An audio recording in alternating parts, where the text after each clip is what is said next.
Okay. Okay, sorry about that. So we can finish up the session now.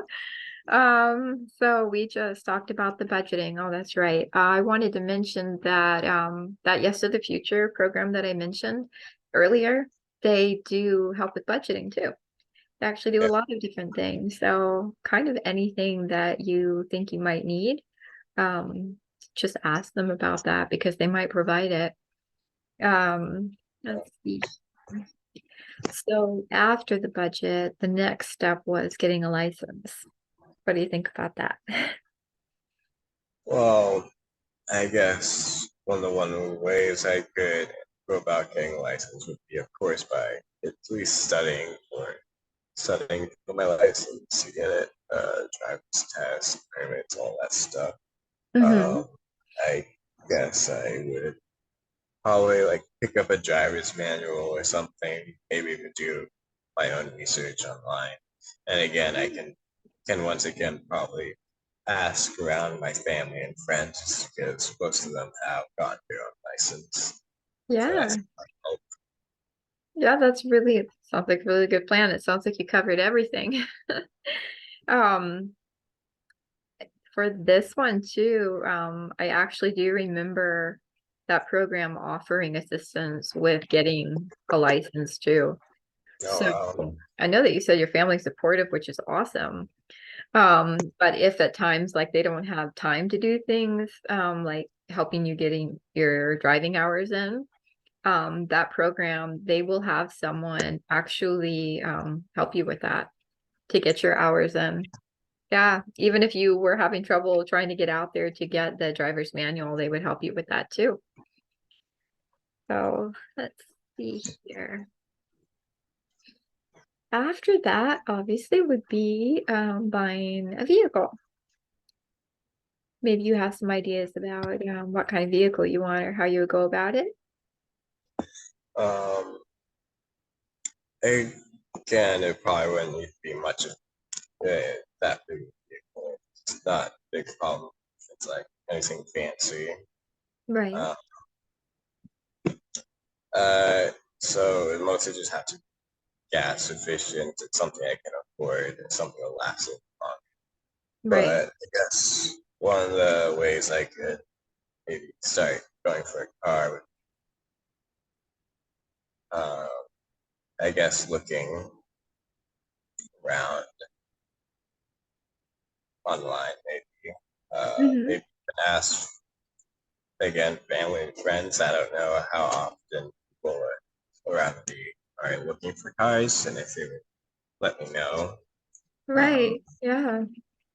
Oh uh, no, I think that's perfect. I looking online is a great way to find anything local in your area, like cars.com or some other website. They generally will have like filters on there so you can put in your zip code and it will show you things that are available near you. I think you could even filter by like the price range, that sort of thing. Um, and Kelly Blue Book actually online, if you look on there, I believe they give a review for the vehicle that you're looking for. So you can get the information that you're looking for. Like you said, you want it to be more dependable, that sort of thing. It will tell you like the value of the vehicle and give you details on that. So that's a really good source for helping with this goal. But yeah, family and friends too, like anyone that keep an eye out, that's great. After, like, other than that, have you thought of anything else for your goal, well, getting the car? I guess one of the things I need to do in order to get a car would probably be to save enough money, like put some money aside to Right. uh, get a car, and maybe even more so for like emergency money, keep some aside in case I need to make repairs. So Yeah, that's really good thinking, actually. And I'm sure that when they help you, like with the budgeting or however you go about learning about the budgeting, you'll incorporate that in there too. So that will help you with knowing exactly how much you can set aside. That's really good. Um, and then I guess we actually are to the last goal on the list. and that would be finding that apartment. Have you thought about that? Um, Again, it'd probably be like all my other research methods. I'd probably, well, for the most part, mostly look online since I'm not exactly too sure where I would look around outside Mhm. of online, maybe family, friends again. Yeah, They're the same places I would look for most stuff. It's right. just, No, that's really good. I mean, there's so much online. You can find a lot on there. Um, some of the uh some of the websites I can think of would be like Trulia, and apartments.com. I think there's like a realtor.com, but there are plenty on there. They probably all like they'll show a lot of similar ones for your area, but it is good to check multiple sites just to see if, maybe they posted something on one that they didn't show on the other, just to cover uh, your bases. Yeah.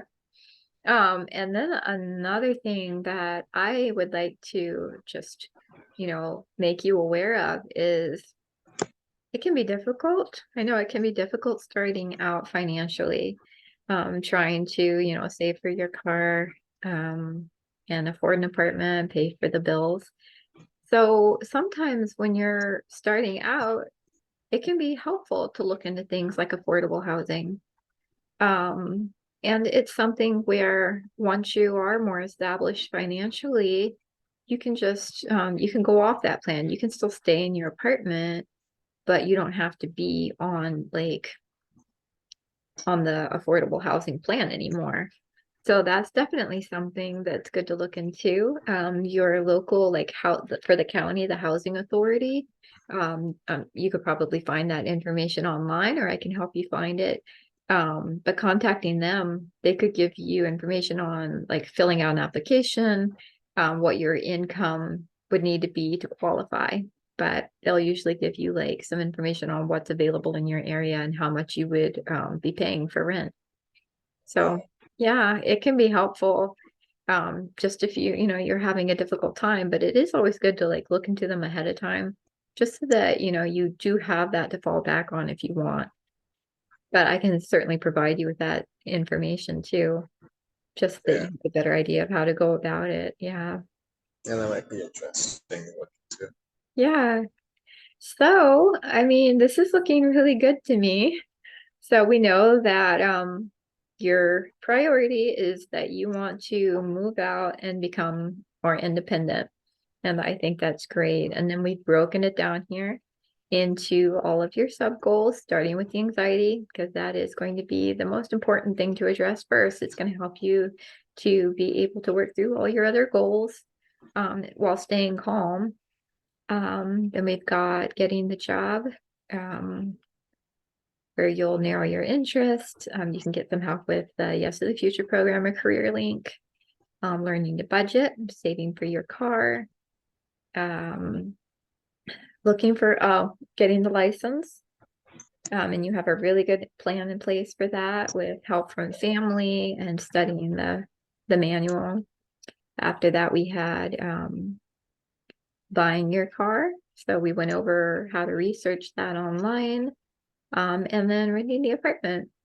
I think it looks like a really good plan to me. I think you've obviously spent a lot of time thinking about this because your sub goals are very organized. I think it looks really good. How do you feel about it? I feel I am capable of this. Yeah, that's awesome. That's really good. And just remember that it's one step at a time. You don't even have to think about the other steps. If you want to start with the very first goal and you work on that. And then when you feel more comfortable, maybe take on, a couple of goals at the same time, but it's whatever works for you because, Yeah, this is about you and what you're comfortable with. I'm just really happy that, we were able to talk about it and come up with something that you're happy with. yeah, Yeah, it's so good. yeah, I'm really glad. So I really appreciate you putting so much thought into this and going over it with me so that we could come up with this. And I guess in our next session, it's going to be like a week from now. you can let me know how it's going for you. Well, starting with that, that number one goal of working on the anxiety. All right, Does that sound good? yeah. Okay. I'm so glad that we got to talk, and I hope that you have a good night. Yes, thank you. Thank you.